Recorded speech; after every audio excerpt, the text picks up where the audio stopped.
नमस्कार साथियों, आपके अपना चैनल बीएस एग्जाम गुरु में स्वागत है। हमने कल क्या कहते हैं रेशियो एंड प्रोपोर्शन का थ्योरी कुछ बताए थे, कुछ रह गया था।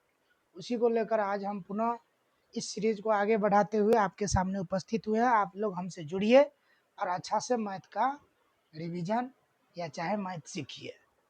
तो आज जो है हम पढ़ाएंगे बैलेंसिंग रेशियो, तो आप ध्यान दीजिएगा इस बात पर। देख दे।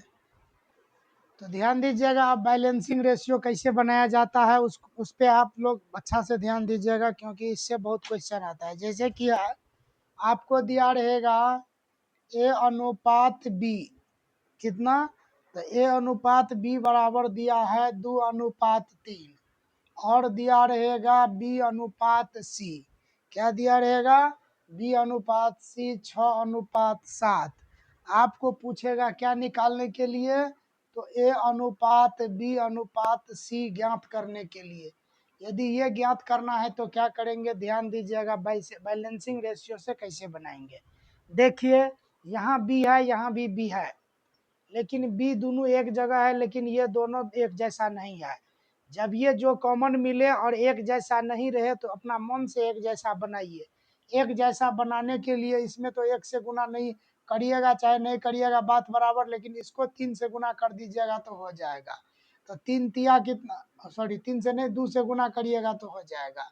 3 दूना कितना हो जाएगा 6, 2 दूना कितना हो गया 4, ठीक ना। जब ये इसमें 2 से गुना करेंगे तो इन दोनों टर्म को जिससे गुना करेंगे उससे दोनों टर्म का गुना होगा।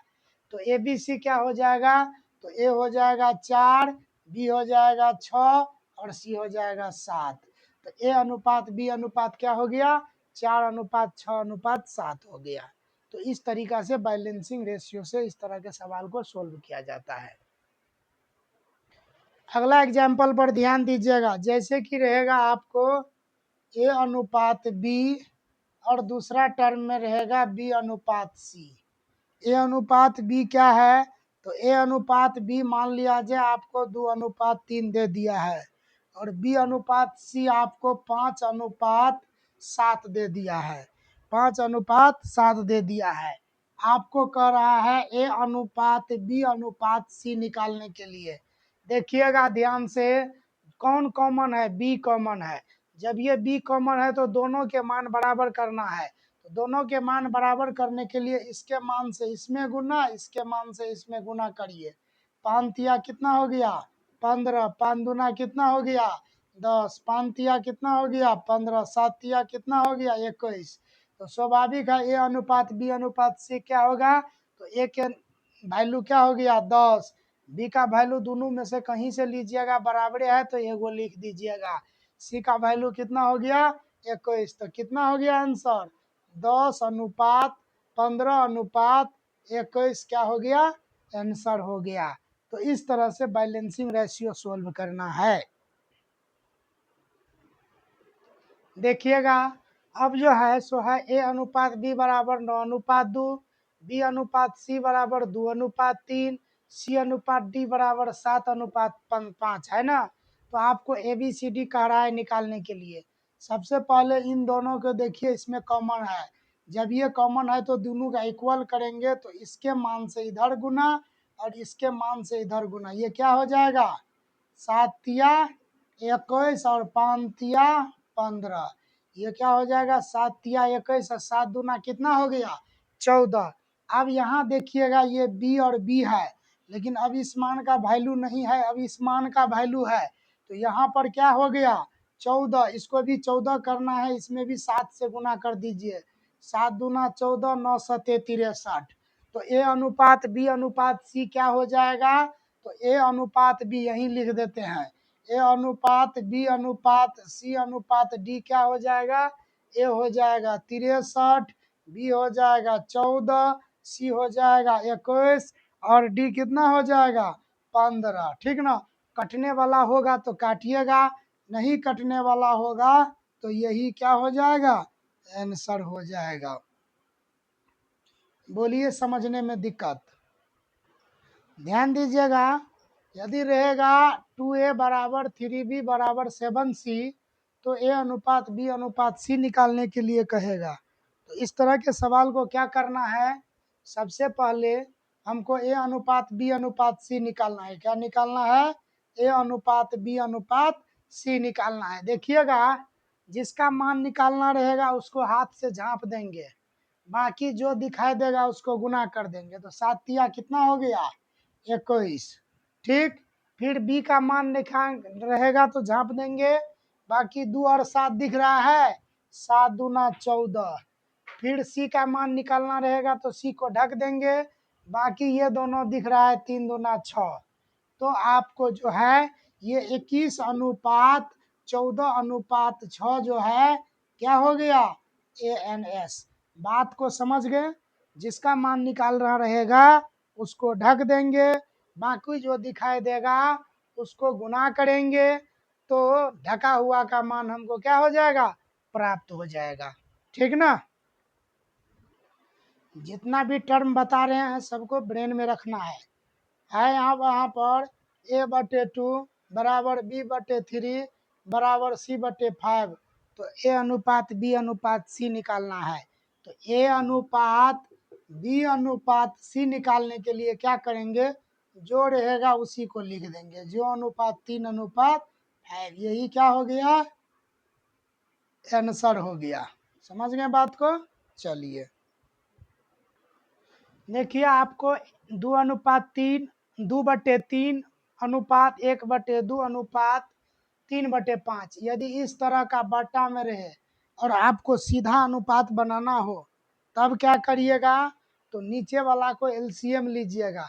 कितना हो जाएगा? 3 दूना 6 पंचे 30 हो जाएगा। क्या? एलसीएम है ना। जब ये एलसीएम हो गया तो अब भिन्न जोड़ करेंगे और केवल कौन चीज रखेंगे? अंश रखेंगे। ठीक ना? तो देखिएगा, 3 से भाग देंगे तो कितना हो जाएगा? 10। 10 दूना 20 हो जाएगा। भिन्न जोड़ करिए या चाहे सबको 30 से गुना कर दीजिए, बात बराबर हो जाएगा। तो हो गया कितना? 20। इसको करेंगे तो कितना हो जाएगा? 15। इसको करेंगे तो 6 पंचे 30, छतरी कितना? 18। नहीं कटेगा तो सीधा रेशियो जो बन गया वह कितना बन गया? 20 अनुपात 15 अनुपात 18 बन गया। जब भट्टा में दुइये गो टर्म दिया रहे और आपको सीधा रेशियो बनाना हो तो क्रॉस मल्टीप्लेक्शन कर दीजिए। 5 दूना 3 तिया 9 हो गया। इतना कितना? 10 अनुपात 9 आंसर। तो दो बड़ा में कुछ नहीं करना है, और इसको भी उसी तरीका से बनाइएगा तो बन जाएगा। 3 पंचे कितना हो गया? 15 एलसीएम हो गया। अब 3 से भाग देंगे 5, 5 दूना कितना होता है? 10। फिर 5 से देंगे 5 तिया 15, 3 तिया कितना होता है? 9। तो वहीं पहुंचिएगा, कोई दिक्कत नहीं ना। चलिए देखिएगा इसको कैसे हम सरलतम रूप में व्यक्त करेंगे। तो यहाँ पर जो है इस 4 को 2 के पावर में 2 है, इसके पावर में 3.5 अनुपात 2 के पावर में 5। अब यहाँ पर देखिएगा तो 2 के पावर में 35 दूना 70 यानी 7 अनुपात 2 के पावर में 5 हो गया। 2 के पावर में 5 यदि हम कॉमन ले लेते हैं तो कितना बच जाता है यहाँ पर? या नहीं तो छोड़िए, कॉमन नहीं लीजिए, भाग में है ना जी, भाग में है, पावर घट जाएगा तो इसमें कितना हो जाएगा? 2 के पावर में 2 अनुपात यहाँ पे क्या हो जाएगा? 1। तो 2 दूना 4 अनुपात क्या हो गया? 1 आंसर। 2 दूना 4 अनुपात क्या हो गया? 1 आंसर। बात समझ में आया? चलिए तो यहाँ पर याद रखिएगा, मध्य समानुपात बराबर होता है क्या? रूट के अंदर में ए बी। ठीक ना? इसके बाद तृतीय समानुपात बराबर होता है B²/A। तो इन सूत्र को लगाकर डायरेक्ट आप क्या कहते हैं, मध्य समानुपात और तृतीय समानुपात निकाल सकते हैं। चतुर्थ समानुपात बराबर क्या होता है तो उसको हम बता देंगे। जैसे कि A अनुपात B दिया रहेगा और समानुपात C अनुपात D, और ये नहीं दिया रहेगा, इसके बराबर क्या हो जाएगा? इन दोनों के गुना करके इसमें भाग देंगे। ये आपको एग्जाम्पल में क्लियर हो जाएगा आगे। तो आज इतना ही थ्योरी था। अब हम कल से आपको टाइप वाइज इसमें क्या पढ़ाएंगे, सवाल पढ़ाएंगे। आप जुड़िए और एकदम जीरो लेवल से लेकर के सीजीएल लेवल तक का जितना भी सवाल होता है सब सवाल को सोल्व किया जाता है और पूरा बेसिक मेथड से सोल्व किया जाता है। तो आप ध्यान से पढ़िए। तब तक के लिए जय हिंद, जय भारत।